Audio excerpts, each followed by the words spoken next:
This is Olga from the Toy Dolls. This is Ronan, the Toy Dolls biographer.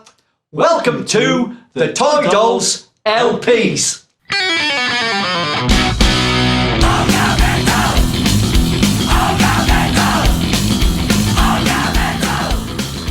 Right, Olga, we're up now to 2012, into a new decade. My God. And this is the album after the last one, in both senses. It was the album after the previous one, and that was its title. Yeah. This was a split venue album with most of the instrumentation recorded with Eddie Hardy at Unit 2 in London. Yeah. And the remainder, mainly the vocals, with Fred Purser at Trinity Heights Correct. in Newcastle. Yeah. Now, this split really seemed to work for you. Was that the thinking behind it? Yeah.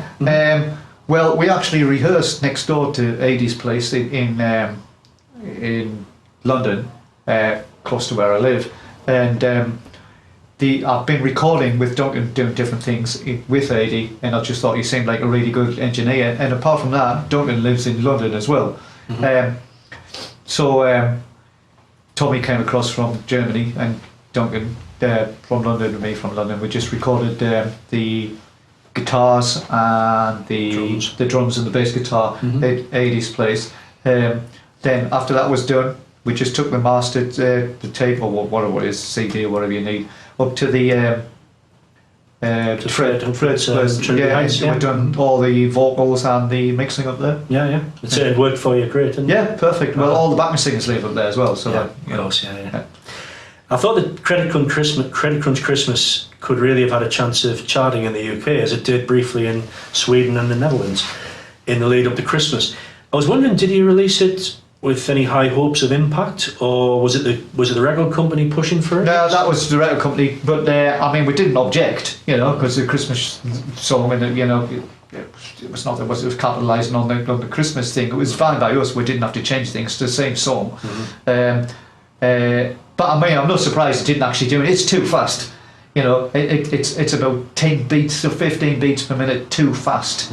Ding, ding, ding, ding, ding. Just that little bit slower would have been, a lot more acceptable, I think. But a nice song, though.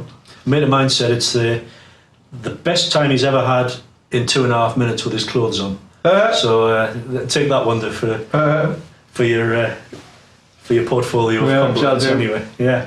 So aside from that, what do you think were your other favourite songs on the album? Are there any? Which album's this one? This is the album after the last one. The album after the.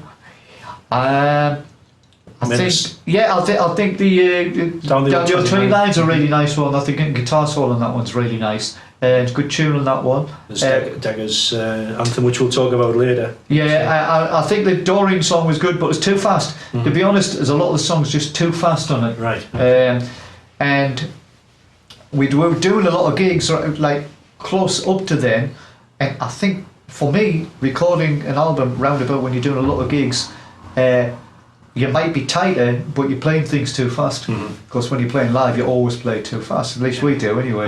We're trying to keep a cap on that now. But I think it's best to record album like a few months after tours and things, so you're playing a more sensible speed. Right.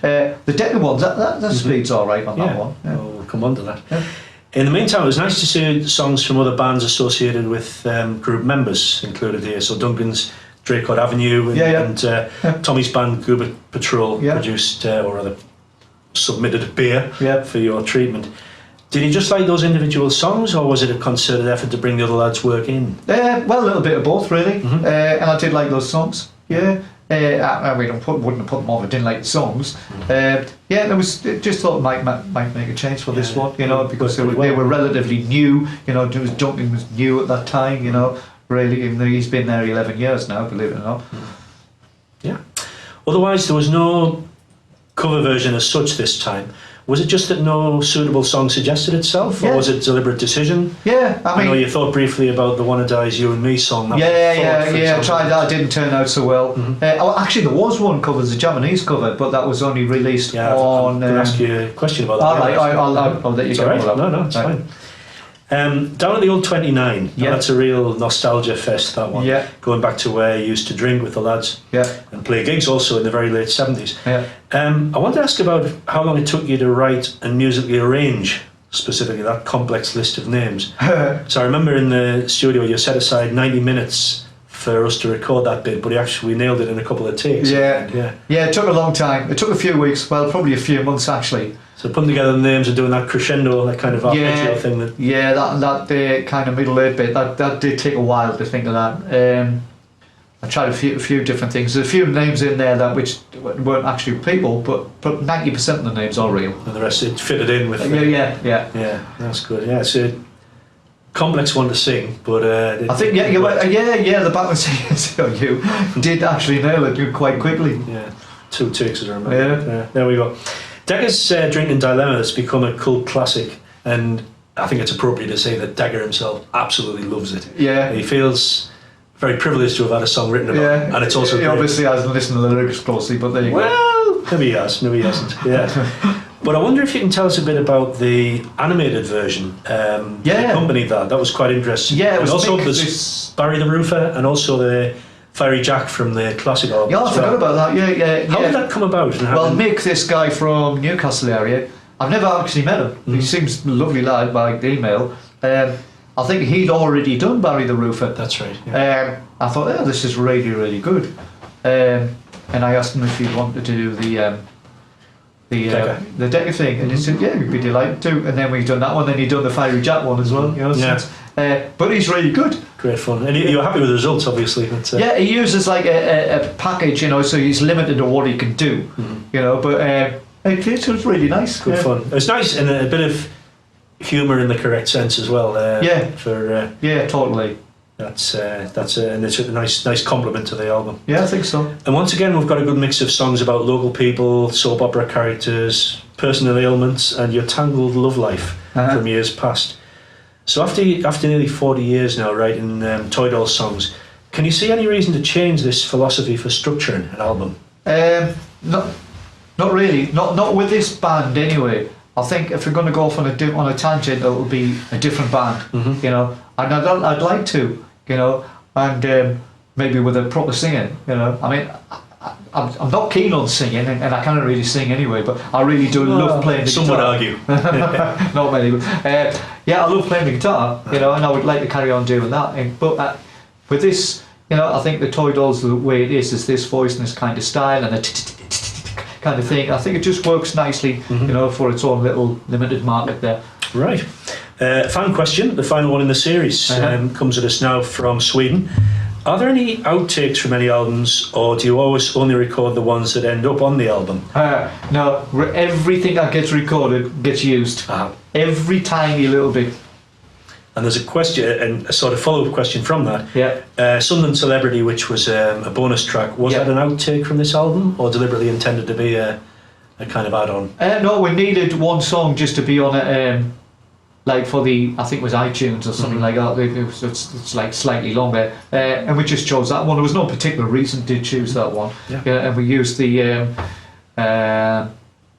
that one and the Japanese cover version as well. Yeah, which is coming up now in a question. There you go. The Japanese version of Arigato was among the bonus tracks. Good pronunciation, by the way. Thank you. I'll try. I know the band's relationship with the Japanese market has fluctuated over the years, hasn't it? But with massive highs and some quieter periods. Yeah.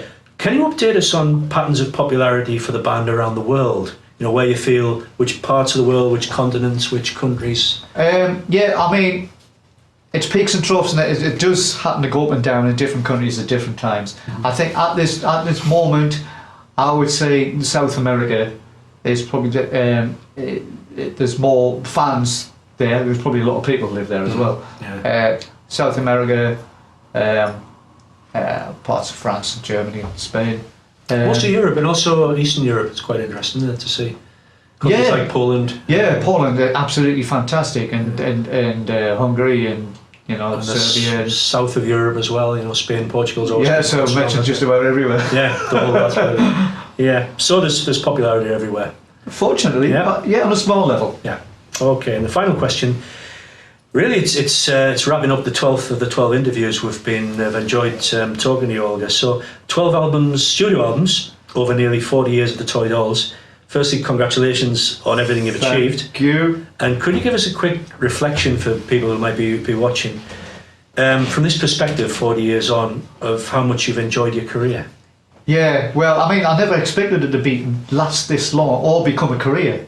You know, it was just like an escape thing. We left school, and a couple of years after that, we started this band, and I thought it would last about 2 or 3 years. I didn't expect it to last, near enough 40 years. At the minute, it might be even longer.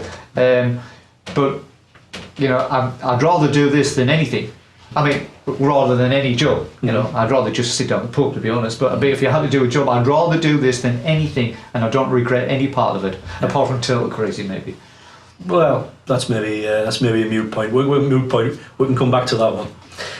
Thanks a million. Well, Olga, you've shared all your thoughts with us over the last 12 months on your 12 studio albums and 40 years of music.